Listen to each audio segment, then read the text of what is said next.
Hi, it's more FE12 ZPG Hard 3, Chapter 6. The main takeaways from this fast-forwarded preparation are that Sirius is a paladin so that he can use the Devil Sword. Aaron needs the Gemini Shard to one-shot a mage with Marcus. And then we need to bring 2 thieves to collect treasure. And then Sita is going to be a cavalier for the extra point of movement compared to Pegasus Knight. When I'm filling up people's inventory for seemingly no reason, it's so that they are able to warp items to the convoy when they kill an enemy that drops an item, or when they loot treasure. See that in action here. Ogma is a general with an absolutely gigantic 18 defense and 37 HP. We'll see why. I had to do a bit of stat rigging here. I need the 2 bishops to have 12 speed instead of 13 so that Pala doubles them.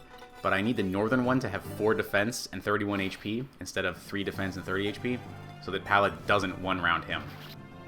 That lower mage that Aaron just killed is sometimes not one-shottable, so I have to worry about that too.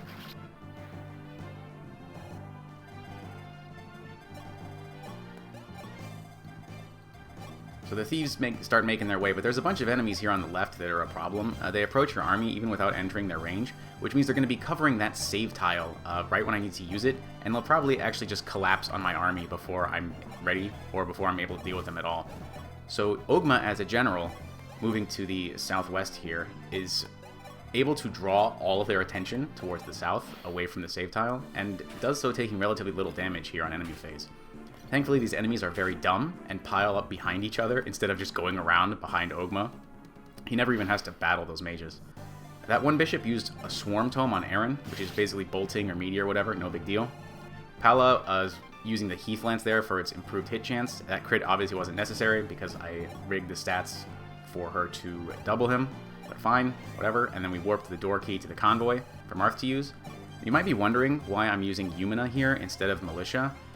But Militia doesn't need any more staff rank or regular experience, so while the chance of using Umina in the future is low, it's still better than the 0 benefit of using Militia, other than her slightly higher heals, but those don't matter with this strategy.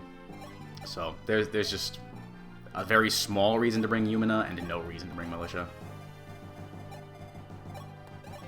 Julian loots the barrier staff and warps to the convoy for us. Again, that's why I filled up his inventory. And all Ogma needs here is a quick vulnerary to top up.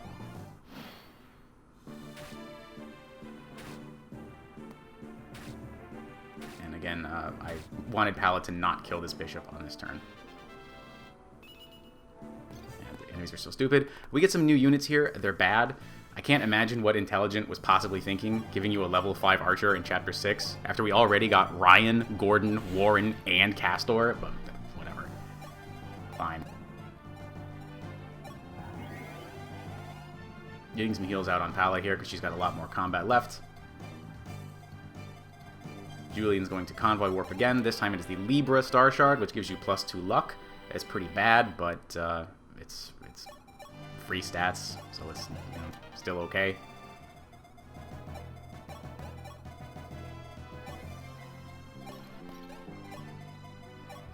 Ogma's done his job drawing their attention, so he needs to get out of dodge because reinforcements are about to start appearing from the south. I have to... This is the turn where I needed to use this save tile because I need to rig a crit with Hector against this hero.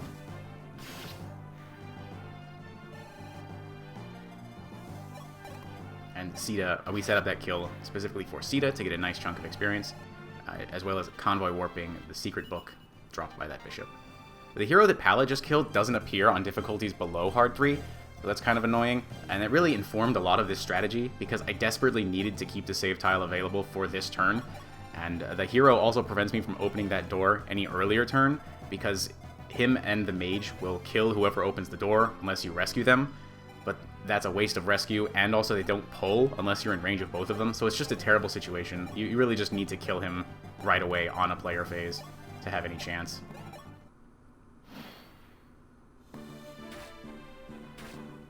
So yeah, reinforcements have started appearing from the south now. You can see how important it is to move quickly on this map, because you very quickly get overwhelmed by these reinforcements.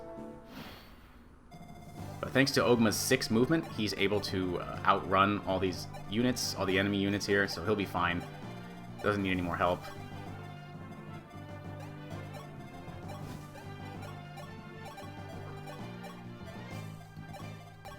Lind picks up this kill, and Marth is about to take the secret book out of the convoy and give it to Pala. So a lot of very convenient convoy warping going on here in this chapter.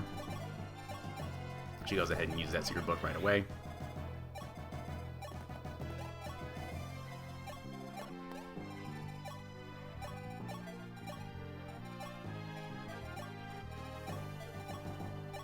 Gets that Libra Shard and gets some free experience with the barrier staff that Lind traded to her last turn. It didn't matter because I could have just got it from the convoy there, but whatever. Everybody else keeps moving towards the boss. As you can see, again, the clock is really ticking here. Norn is heading to a dead end. You just have to move fast. You don't have a choice here. Unless you feel like blowing a lot more rescue uses. So Cecile's going to come in and top up Pala. And then Yumina trades her the Libra Star Shard and gives her a barrier. Pala could have used a Pure Water on this turn because she doesn't do anything else.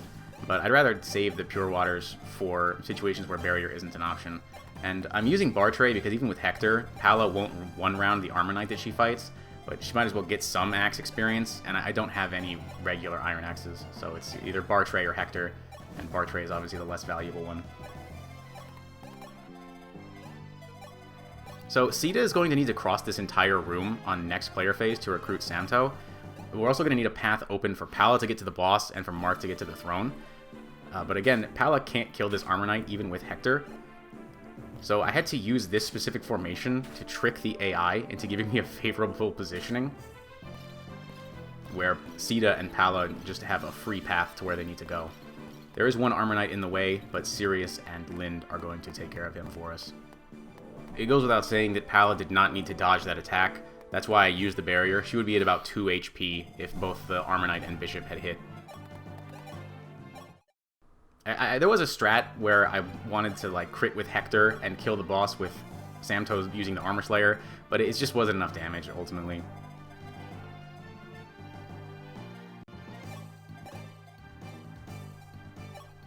Lind finally reaches level 10, which is nice. Now remember that the rescue staff tries to place the rescued unit south of the caster, so Aaron is going to block this tile while Yumina comes in and rescues Marth, and this is effectively boosting Marth up and to the left from where he would have been teleported otherwise, so that he's in range of the throne. As always, I would have preferred not to rig a crit, but Pala still can't use the hammer, and no one can double this boss with the Armor Slayer. Initially, I wanted to crit with Hector and have someone use the Armor Slayer to finish him off, but it wasn't really working.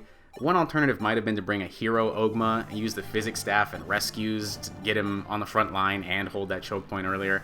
I don't even know if it would have worked, and it would have been a lot more expensive than just using a single Marcus. But Marcus is running pretty dry at this point.